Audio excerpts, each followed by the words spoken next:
Assalamualaikum. Jumpa lagi di channel Deyoyo. Jangan lupa klik like dan subscribe untuk mengikuti video-video saya. Kabar terbaru dari dunia politik pemilu ya. Pemilu sesuai dengan gedok palu MK diinformasikan bahwasanya nanti pemilu 2029 5 tahun lagi pemilu akan dipisah menjadi 2 sesi. Pertama, pemilu nasional di mana kita akan memilih anggota DPR RI, anggota DPD, dan presiden. Kemudian 2,5 tahun setelahnya kita akan memilih pemilu daerah di mana kita akan memilih anggota DPRD kabupaten kota, anggota DPRD provinsi, dan kepala daerah baik gubernur maupun bupati.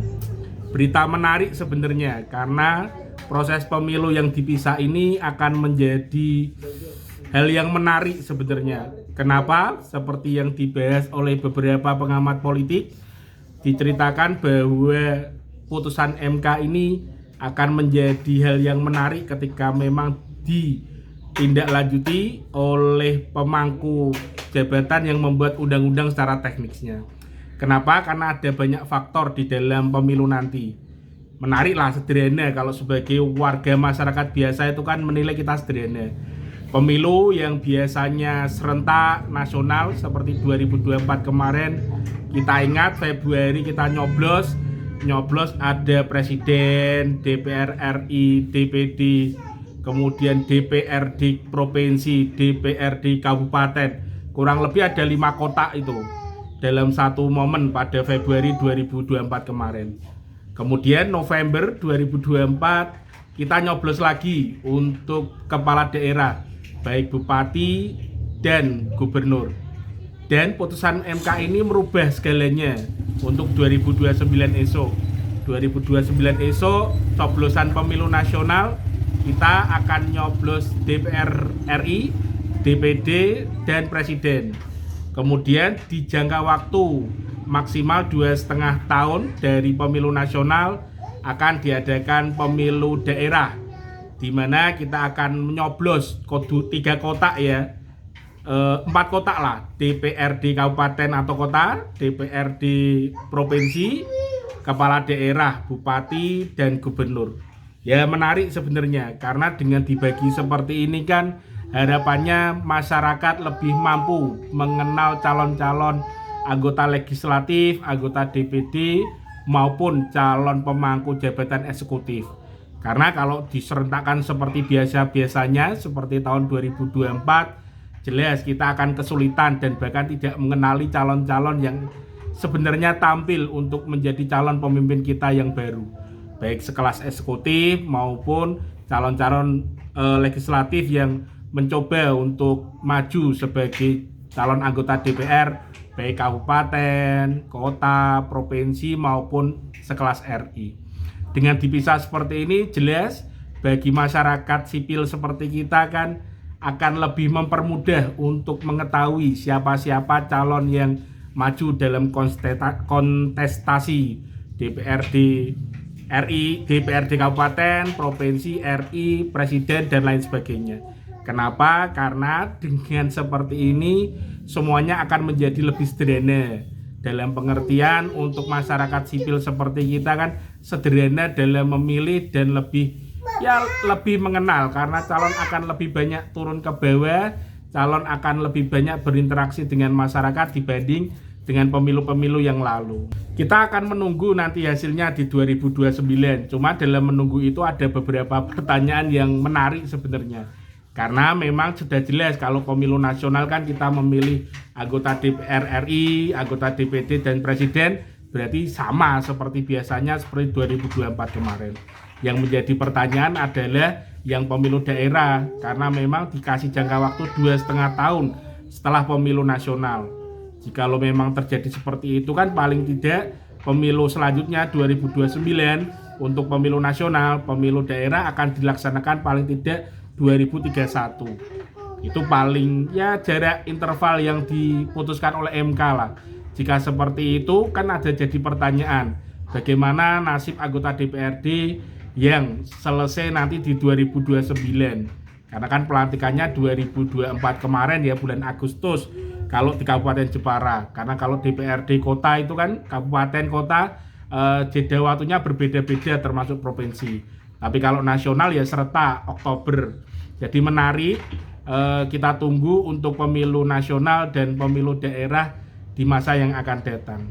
Selain itu, sebagai masyarakat biasa yang biasa berkecimpung di dunia politik dengan menjadi penyelenggara pemilu akan menjadi hal yang lebih sederhana untuk petugas-petugas penyelenggara pemilu, mulai dari tingkat desa, mulai dari KPPS, PPS dan lain sebagainya. Karena memang penyelenggara pemilu itu kan ada KPU, ada Bawaslu, DKPP dan lain sebagainya.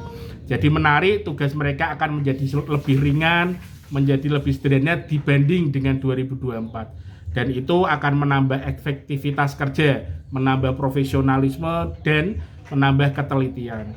Bagaimanapun dengan beban kerja seperti tahun-tahun sebelumnya, misalkan 2024, 2019, kita akan mendengar kabar yang luar biasa. Bahkan 2019 banyak korban berjatuhan, bahkan sampai meninggal di berbagai tempat karena memang dinyatakan kelelahan dengan ritme pemilu yang luar biasa panjangnya.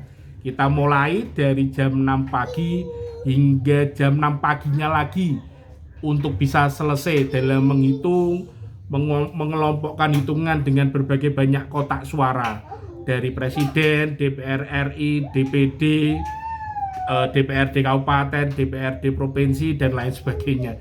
Karena itu bukan pekerjaan yang mudah dengan berbagai banyak pilihan, berbagai banyak hitungan. Kita harus lebih teliti dan lebih profesional. Dan dengan dipisahkan antara pemilu nasional dengan pemilu daerah akan menjadi menarik sebenarnya untuk masyarakat sipil seperti kita ya. Yang jelas lebih sederhana, kita lebih mampu mengenal calon-calon legislatif maupun calon eksekutif yang akan maju tampil. Karena kan beda momen ini. Jika memang pemilu nasional, kita akan lebih sering ketemu dengan calon anggota legislatif dari DPR RI dan anggota DPD yang sejauh ini jarang kita temui. Karena jika pemilu bersangkutan bersamaan dengan pemilu semuanya, DPRD kabupaten, DPR provinsi, DPRD provinsi, DPR RI, DPD itu yang sering kita temui ya anggota DPRD kabupaten dan DPRD provinsi. Paling banyak kabupaten atau kota di mana tempat kita tinggal. Karena itulah yang paling sering bersinggungan dengan kita.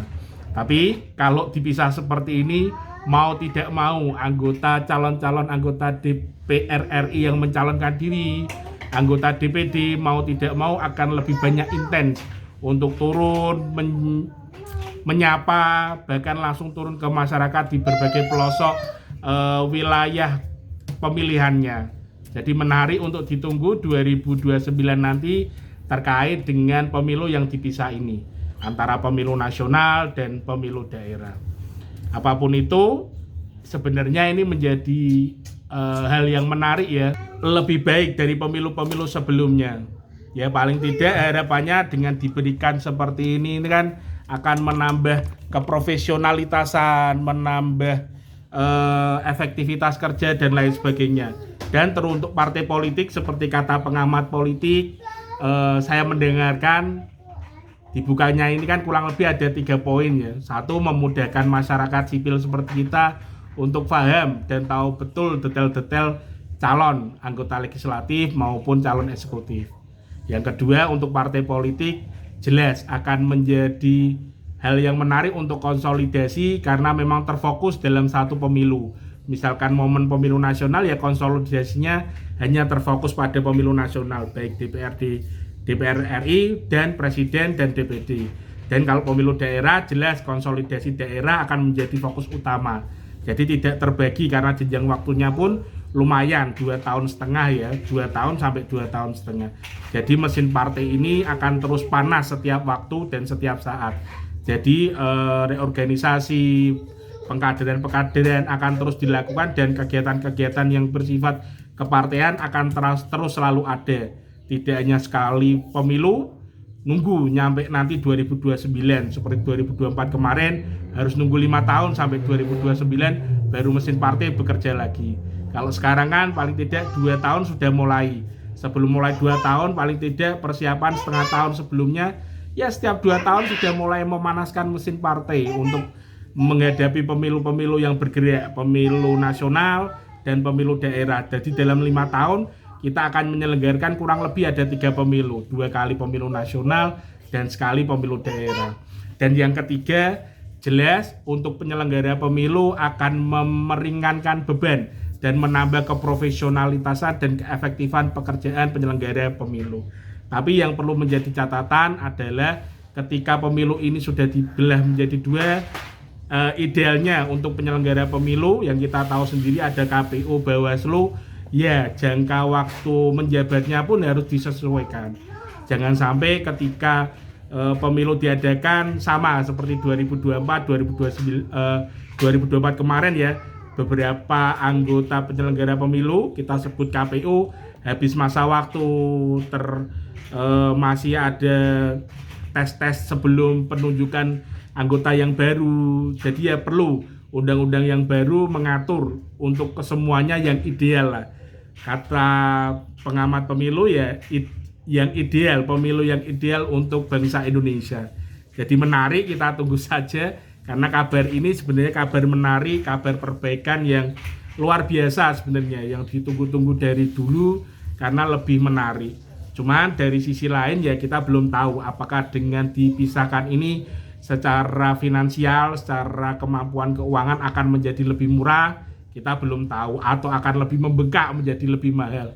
Karena biasanya pemilu kita selenggarakan dalam 5 tahun sekali, jelas dalam 5 tahun kita akan menyelenggarakan pemilu hingga 3 kali.